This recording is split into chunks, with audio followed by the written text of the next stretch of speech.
মুরগির চুনা পায়খানা। পায়খানাজনিত যত সমস্যা রয়েছে তোর মধ্যে চুনা পায়খানাটি অন্যতম। যদি বেশি দিন ধরে খামারে থাকে বিভিন্ন ব্যাকটেরিয়ার কারণে এটা একটা ভাইরাসে রূপান্তরিত হয়। আর আমরা জানি যে খামারে ভাইরাস প্রবেশ করে সেই খামারের সমস্ত মুরগিগুলো অচিরেই শেষ করে দেয়। তো বন্ধুগণ, সেজন্য চেষ্টা করবেন অতি শীঘ্রই এই রোগটাকে নির্মূল করার জন্য। আরেকটা বিষয় অবশ্যই খেয়াল রাখবেন, টাকা বাঁচানোর জন্য অল্প দামের মেডিসিন বা যে সমস্ত মেডিসিনের মেয়াদ চলে গেছে, আমার খামার আগে থেকে ছিল, অথবা প্রাকৃতিক এমন ওষুধ যেগুলোতে কাজ হয় কি হয় না নিশ্চয়তা নাই, ওই ধরনের কোনো ওষুধ দিয়ে মুরগিকে চিকিৎসা করাবেন না। এই 2-1 টাকা বাঁচানোর জন্য মুরগিকে যে এই সমস্ত ওষুধ দিয়ে চিকিৎসা করবেন সেক্ষেত্রে কিন্তু ভালো হবেই না, বরং আরও বিপরীত হবে। চেষ্টা করবেন সবসময় উন্নত মানের মেডিসিন দিয়ে চিকিৎসা করার জন্য। তো এখানে আমি মেডিসিন সম্পর্কে আলোচনা করব, মনোযোগ দিয়ে কথাগুলো শুনুন আর আপনাদের খাতায় লিখে রাখতে পারেন।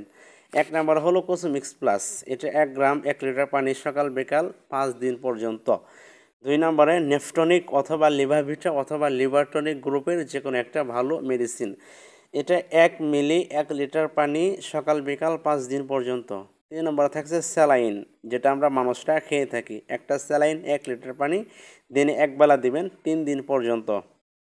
তারপর থাকছে মাইক্রোনিট। মাইক্রোনিট এটা 1 গ্রাম 1 লিটার পানি সকাল বিকাল 3 দিন থেকে 5 দিন পর্যন্ত এই সূত্রটা চালাবেন। 5 নম্বরে থাকছে ইউরোকোট। এটা 1 গ্রাম 1 লিটার পানি সকাল বিকাল 5 দিন পর্যন্ত। 6 নম্বরে থাকছে ট্রু প্লাস অথবা এনজাইম। দুইটার একটা দিবেন 1 মিলি অথবা 1 গ্রাম 1 লিটার পানির সাথে দিনে একবেলা 3 দিন পর্যন্ত। তো এখানে অনেকগুলো মেডিসিনের কথা বলা হলো। তো বলতে পারেন ভাই এতগুলো মেডিসিন কেন একটা মাত্র রোগের জন্য? তো আমি বলবো মুরগির ক্যাপাসিটর এক এক ধরনের হয়ে থাকে, অর্থাৎ এক এক মুরগির ক্যাপাসিটর এক এক ধরনের, যেটা আমি আপনি জানি না বা জানাটাও সম্ভব না। সেজন্য একটা ওষুধ লিখে দিলাম বা 2টা ওষুধ লিখে দিলাম, এটাতে আপনার মুরগির কাজ নাও হতে পারে। সেজন্য এখানে যে ওষুধগুলো লেখা হলো, যত ধরনের মুরগি হোক না কেন, যত শক্তিশালী চনা পায়খানা হোক না কেন, যত পুরাতন হোক না কেন, ইনশাল্লাহ আল্লাহর রহমতে 3 দিনের মধ্যে আপনি ভালো একটা রেজাল্ট পেয়ে যাবেন। আর এই নিয়ম অনুযায়ী খাওয়াবেন। আলহামদুলিল্লাহ, আল্লাহ কাছে শুক্রিয়া আদায় করি। তো বন্ধুগণ, খামারিদের জন্য যে একটা বই লিখতে শুরু করছিলাম, আপনারা হয়তো অনেকে জানেন, সেটা গতকাল লেখা শেষ হয়েছে, সম্পূর্ণ হয়েছে।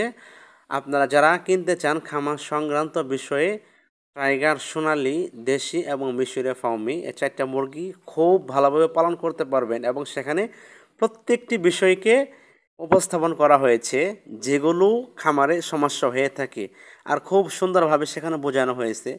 আর সাপোর্ট হিসেবে আমরা অবশ্যই আছি, বিশেষ সাপোর্ট হিসেবে। তো বন্ধুগণ, যারা বইটি কিনতে চান আমাদের হোয়াটসঅ্যাপে যোগাযোগ করবেন ইনশাল্লাহ।